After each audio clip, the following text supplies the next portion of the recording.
You're listening to the Franchise Freedom Podcast with Giuseppe Grammatico.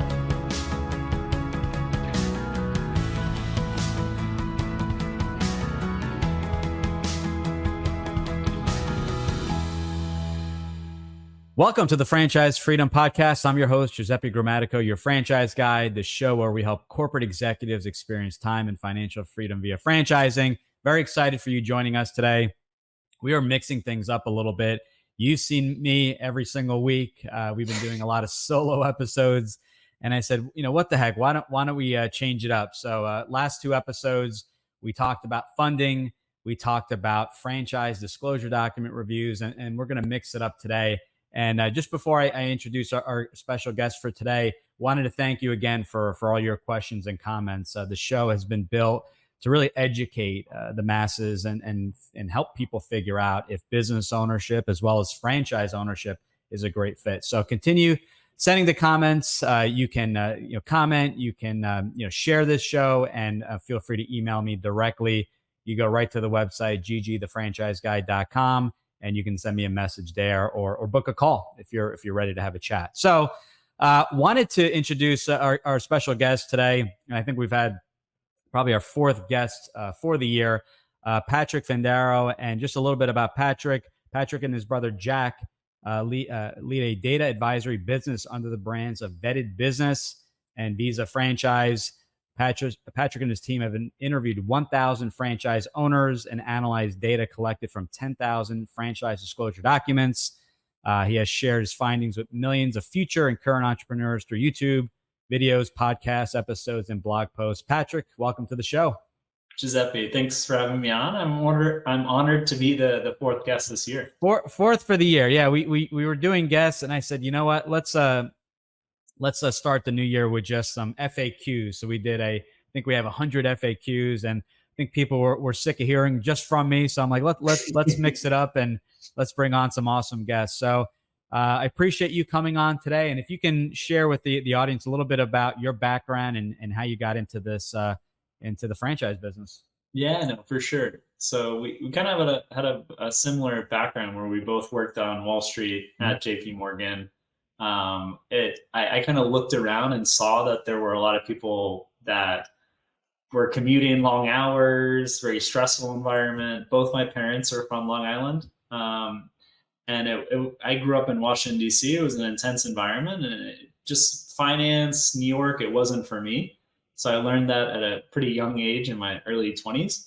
And I moved to Miami to work at a company that sold data to emerging market executives. So that was the entry world to information services, which I've largely been in for the last 15 years now.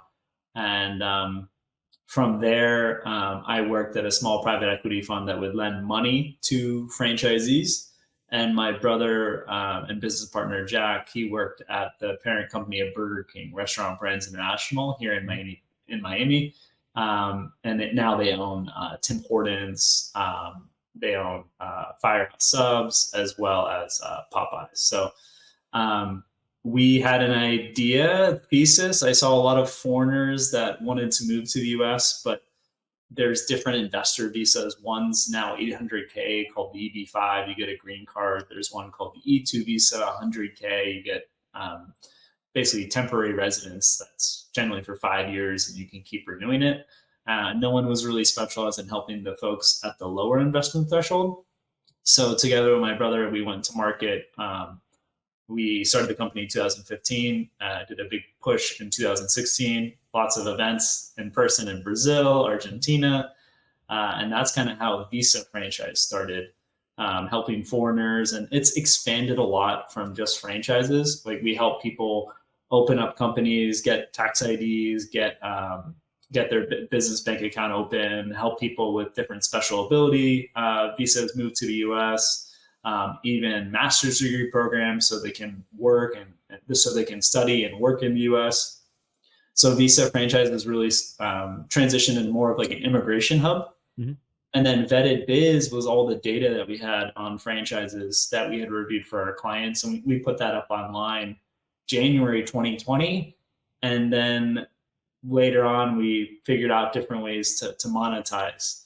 that data, monetize that audience. And Vetted Biz is really more of the data company focused on Americans.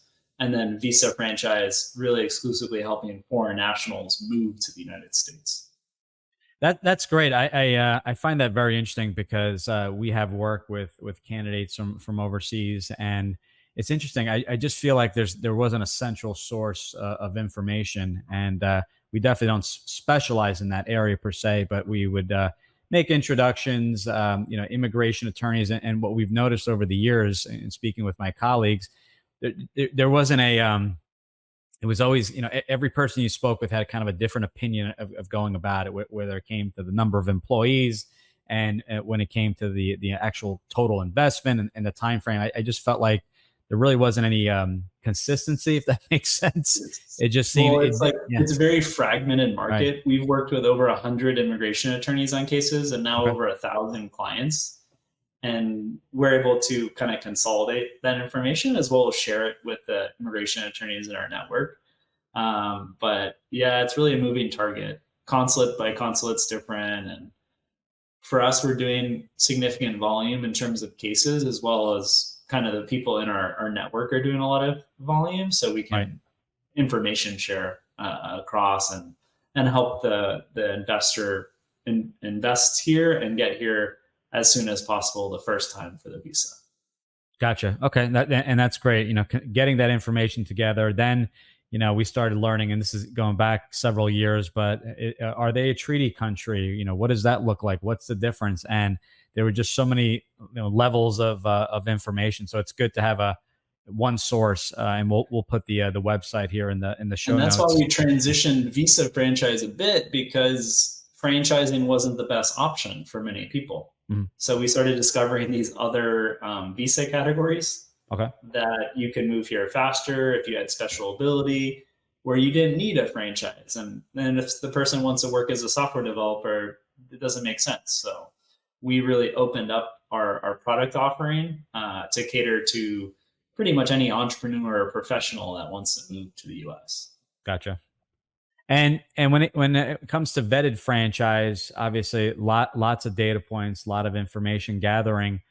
Tell us a little bit more about that business, and then I want to kind of get your thoughts on some findings that we talked about kind of prior to recording. So Vetted Biz, we have a process where we collect franchise disclosure documents. We've done it for over 10,000, and we mine over 100 data points from these franchise disclosure documents.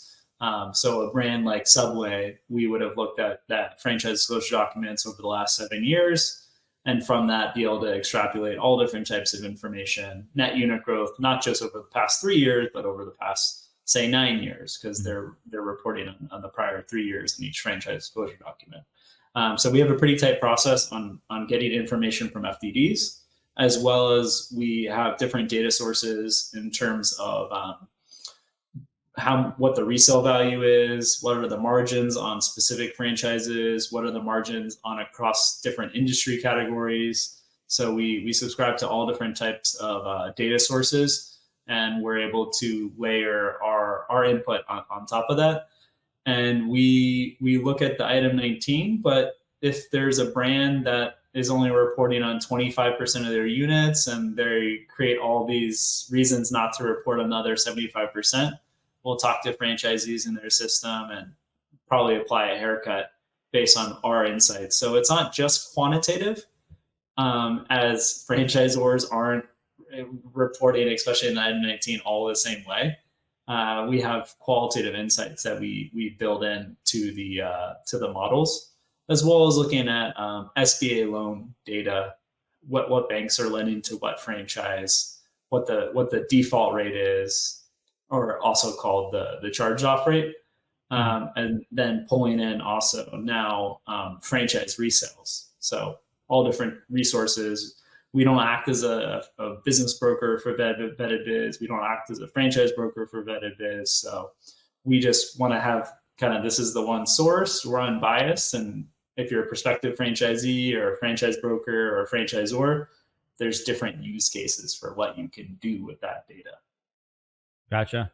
And what are I guess some findings. Obviously, having access to that amount of information, and actually, before I ask the question, a big part of what we do is we, with the data, obviously, we coach on things to look for with each of our candidates, each of the families we're working with, and we're looking for the right match, right? The right match business wise, via skill set, via what the average day looks like. So we spent a lot of time there. The data is typically given from their due diligence when they're given the franchise disclosure document, which could be an overwhelming document. And we had the prior show with Houston Barnes just talking about it, and when you should be hiring a franchise attorney to do the review. What have been some of your findings? Analyzing all this data via the site. Yeah, no, Giuseppe, I think Vetted Biz really complements the work that you do. Like all that personality fit, it's so important, but you can't drill that down to numbers. So, thinking out loud, like there's amazing concepts like basically in very unsexy industries like junk removal. Mm-hmm. But if it's not one size fits all, and if the franchise candidate isn't going to get satisfaction from managing people and training people, and they're more getting satisfaction from the industry, then you as the franchise consultant are going to, best guide the candidate. But in terms of findings, there are a lot of great brands in terms of consumer brands, but they're not great businesses. And maybe they were great businesses 5 to 30 years ago, but right now it does not make any sense from a financial perspective to invest in one of those brands today, because if you're working full time in it, it's going to take 7+ years to get your capital back.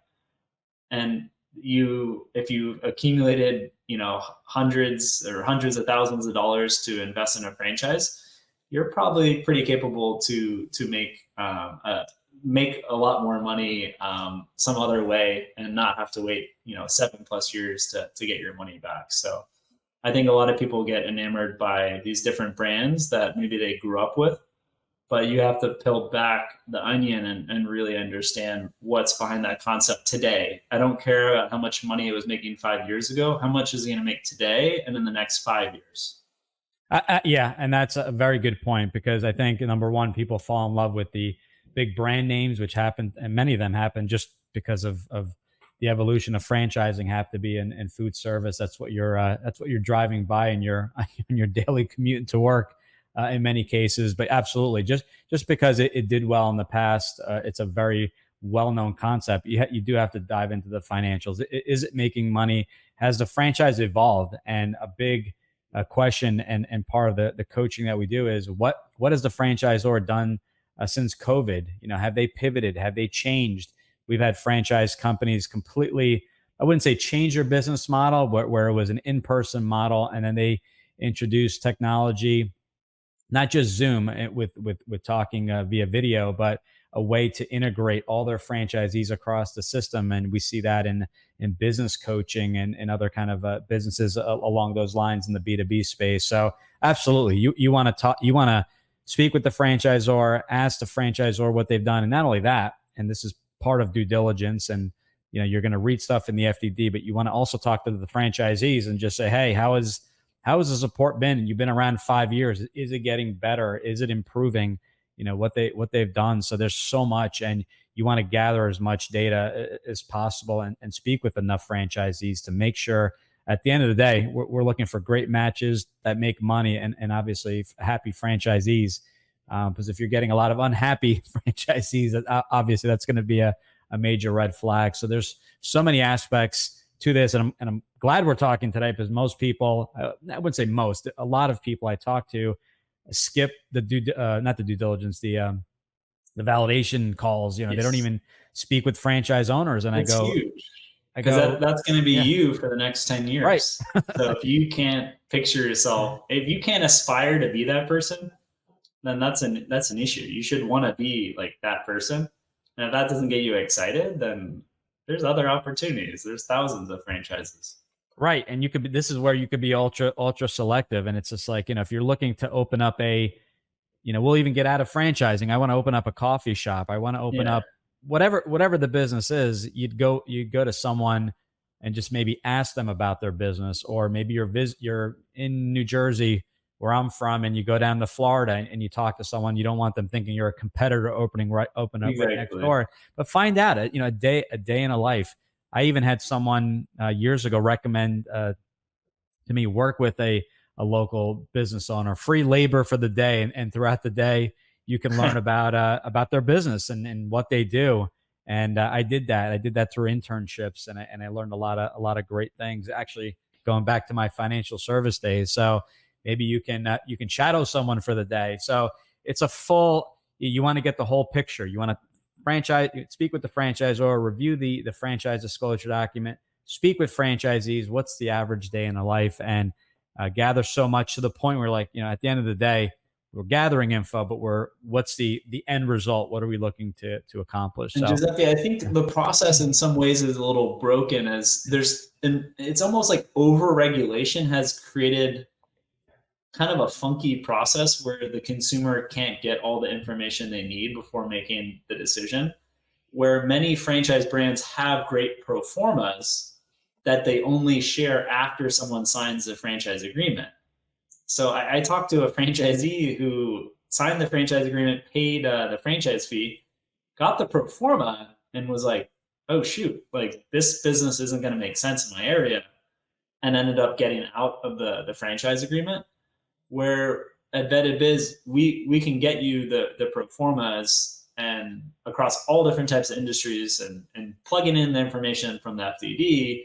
So when you validate with the franchisee, you can sound smarter and be like, my understanding is that the operating the profit margins 20%. Are you seeing that with your store? yeah. And kind of leave it open without asking them directly, hey, how much money do you make?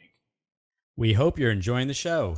This episode of Franchise Freedom is brought to you by the SMB Podcast Network.com. The network is a collection of podcasts and shows from around the internet, which focus on bringing you interviews with amazing guests who share actionable advice, ideas, and information for small and medium-sized business owners and entrepreneurs. Visit www.smbpodcastnetwork.com to find more great shows and easily subscribe to be notified of new episodes. It's a great way to discover quality content. If you discovered us today via the network, then I hope you're enjoying the show and will consider subscribing directly so you never miss any of our great episodes. Now back to the show. And at the end of the day, I've owned franchises before. The franchisees that you're speaking with, they know your questions, they know your concerns before they come out of your mouth. They were in your shoes as well. I'm not saying that just rely on that, but obviously they know that you're going to be asking questions. Are you happy? What kind of money you're making? So some of them may not be very open to sharing that info initially. They may look for that specific question, but the franchise owner, just like when you become a franchise owner, you'll be getting calls from prospective candidates about sharing. They want to know your experience. Are you making money? Are you happy? Obviously, you want to get much, as you mentioned, much more specific as with the pro forma, but that's really what they're looking to do, and that's the advantage of having that system. It's the it's the team. It's the your fellow franchisees are sharing different perspectives. I came from Wall Street. Another franchise owner could have come from manufacturing. So we all bring kind of different experiences. And I always say when it comes to selling your business or maybe even expanding, your neighbors may be someone to actually buy you out at some point, or the opposite. If you're looking to acquire before even listing the business, you may go to your neighbor and say, hey, let's avoid as many fees as possible. I already know the business. I can, I want to expand in this section of Florida. Would you be open? And we've been seeing quite a bit of that before it even hits our desk as far as resales go. What else can you share? Because obviously, you have access to lots of data. Are you seeing certain trends? Anything you'd like to?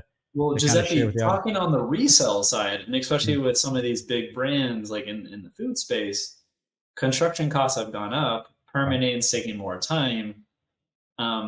So with all that, the initial investment costs for many of these big restaurants unless you're making money on the real estate and you're a real estate developer and you're going to flip it to a REIT through a triple net, leaseback, Right.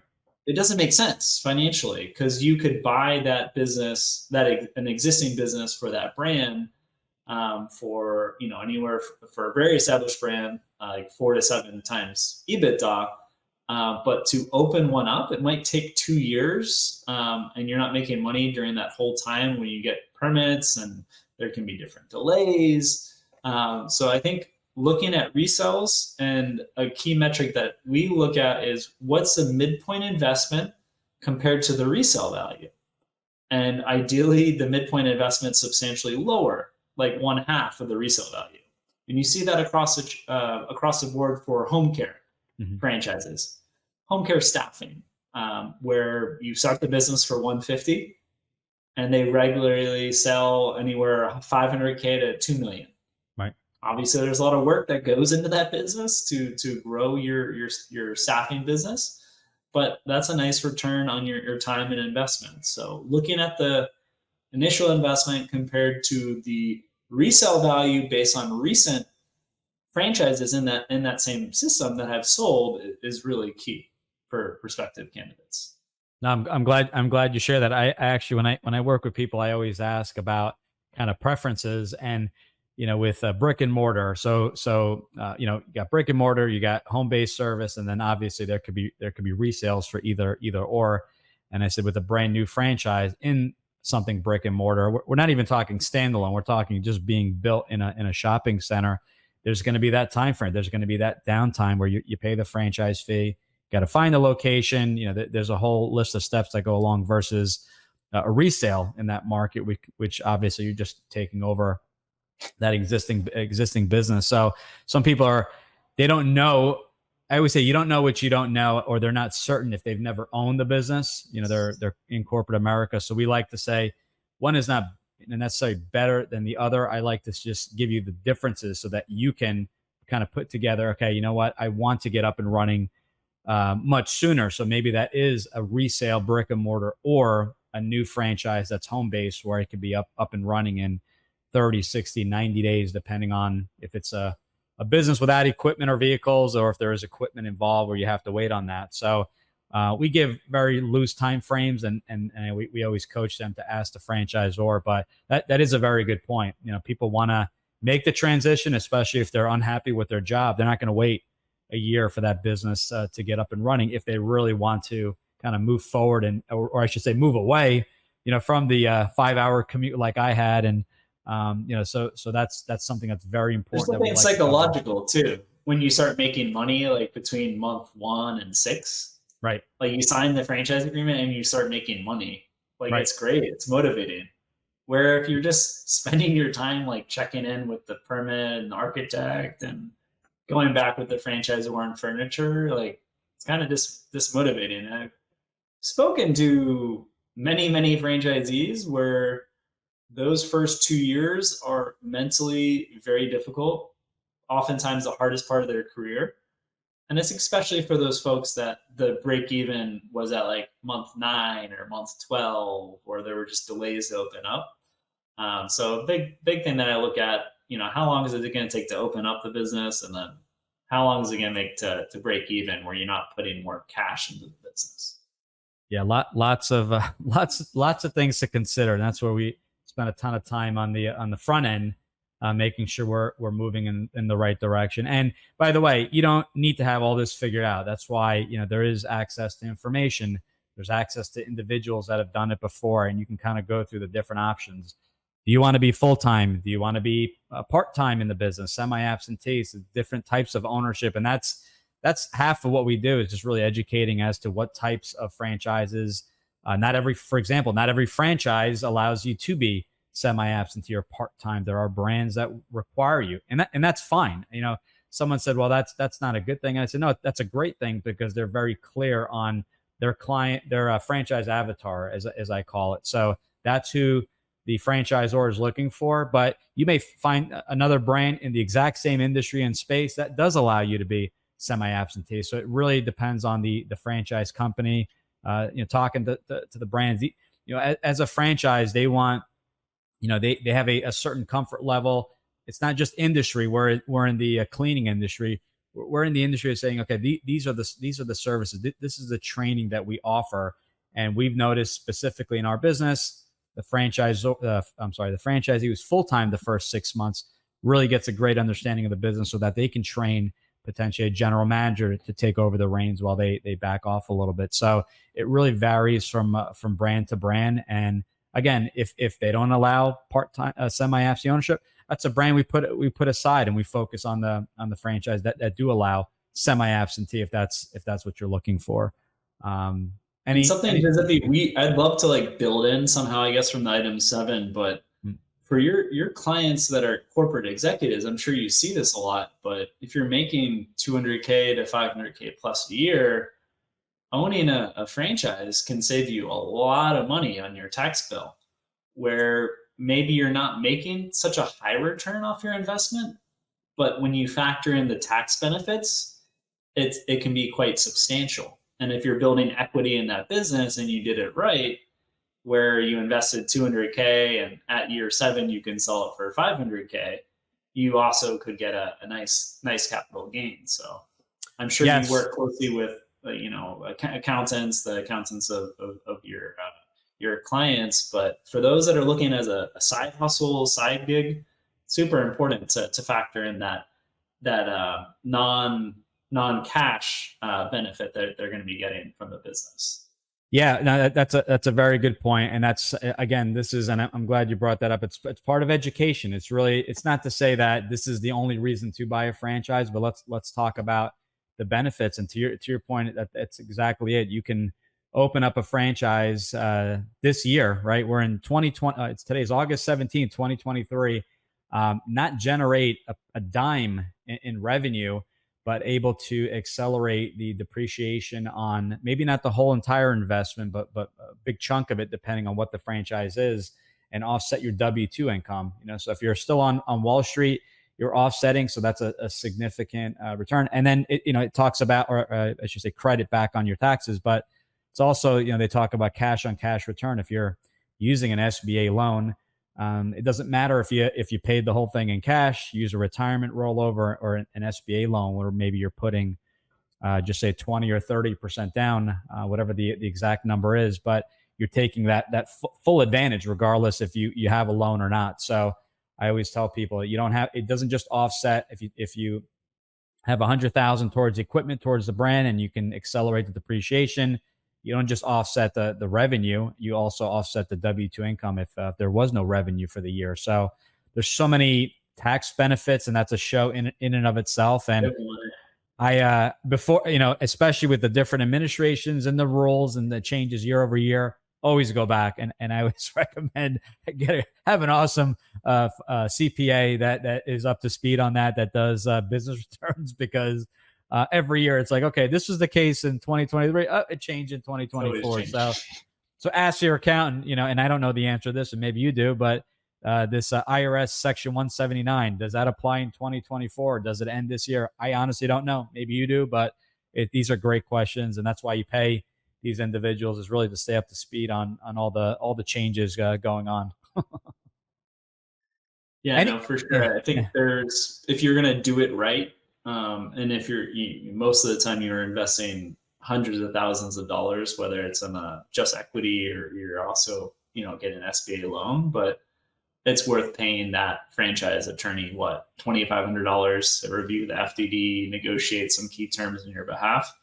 I look at it kind of as like an insurance policy where, hopefully everything goes well, but you want to have some terms negotiated, and usually they earn their keep, where they could negotiate maybe the minimum royalty for the first 6 months. So it nets out their $2,500 fee or whatever the franchise attorney charges.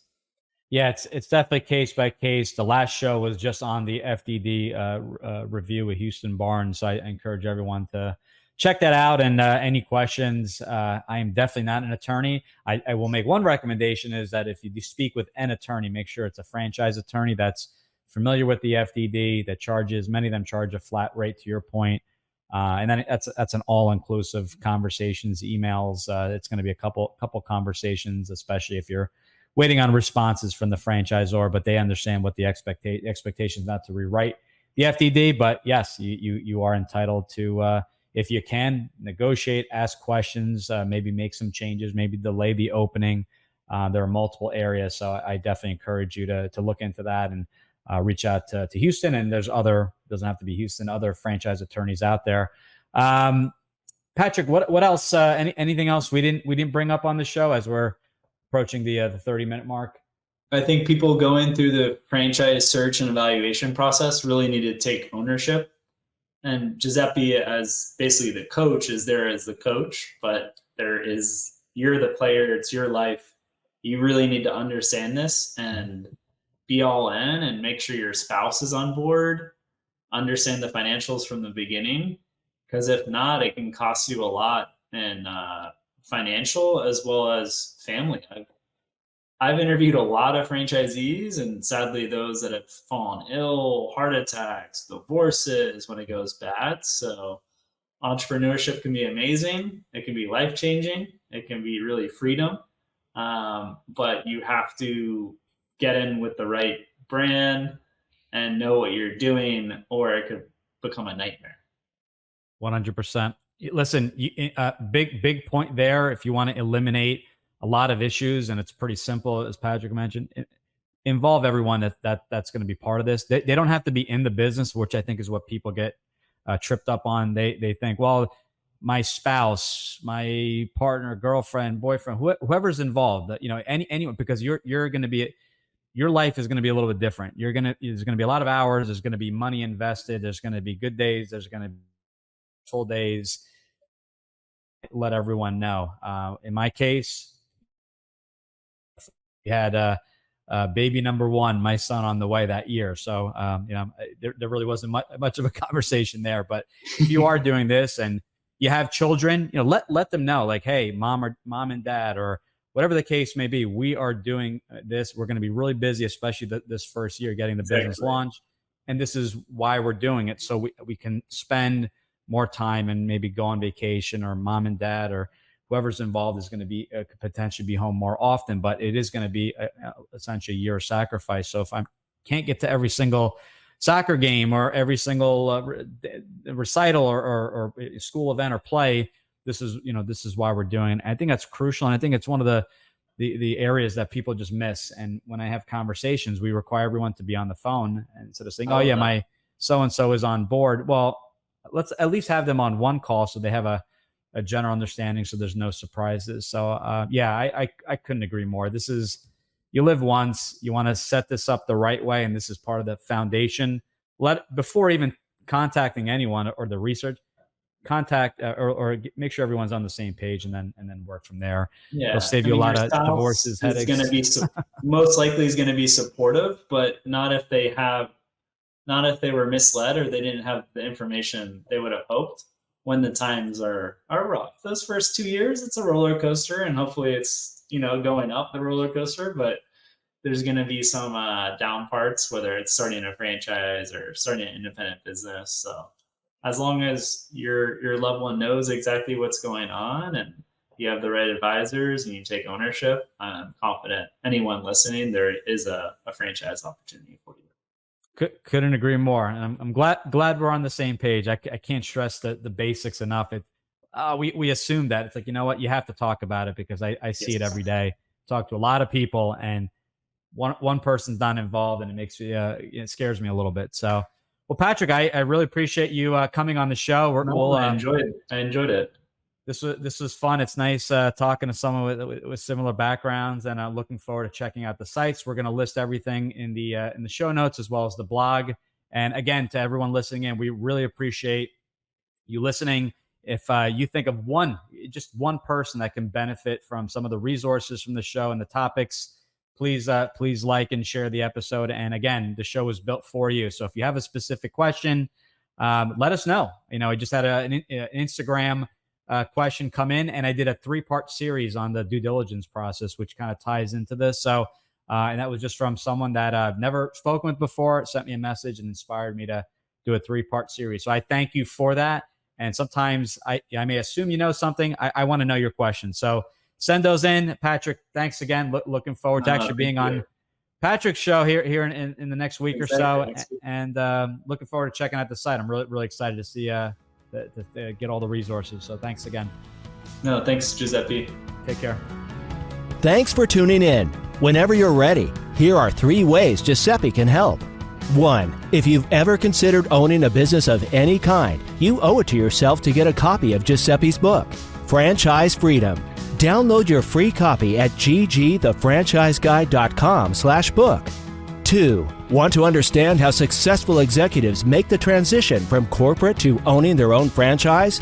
Join Giuseppe's next online presentation, Franchise Freedom: How to Escape the Corporate World and Have Financial and Time Freedom by Owning a Franchise, by going to ggthefranchiseguide.com/video.